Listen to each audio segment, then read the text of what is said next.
ducadaan in lama soo celiyo albaabada ilaahay waa loo furaa dalabkaada intuu leeg yahayna lama fiiriyo ilaahay waa ka ajiibayaa su'aashaaduba ha weynaatee ilaahay ducadaadaan waa ajiibayaa waxaa sugnaaday xadiis saxiixa rasuulka ilaahay laga wariyey calayhi salaatu wasalaam nebiyullaahi moxamed wuxuu maqlay nin ducadatan ku soo celcelinaya allaahumma innii as'aluka biannii ashhadu an laa ilaaha illaa anta alaxadu asamad alladii lam yalid walam yuulad walam yakun lahu kufuwan axad ducada noocaana ayuu ninkaasi soo celcelinayaa rasuulka ilaahay baa maqlay sala allahu calayhi wasalam allaahumma innii as'aluka biannii ashhadu an laa ilaaha illaa ant الأحد السمد الذي لم يلد ولم يولد ولم يكن له كفوا أحد إله وحن وحكوه ويديسنا يا قريتانك أن توحيد كذا قري دراديس الله صو أحمدك حق اللغو عابده كليجيسة الله عرره الله بريو كاسو وح عفرورا عندلين أصغر عن ميلك صوفر عمين وحق المه أما أودقمه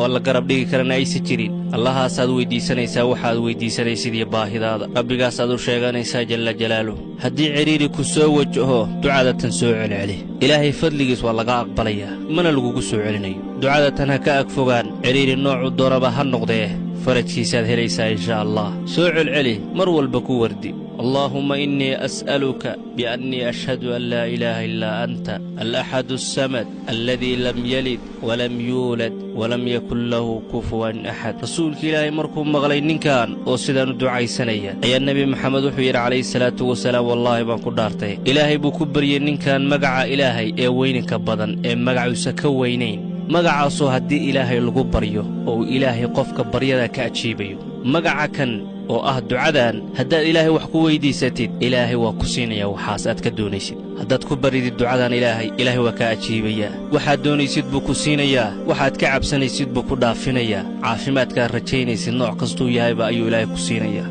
ilaahay waxaan ka baryaynaa danteenna inuu gudo meel kastana wehel nagu siiyo qabriga ilaa qiyaame faraj khayr qabanna siiyo saaxiibbo wanaagsanna siiyo rabbi ha naga dhigo kuwa u tasbiixsada asaga in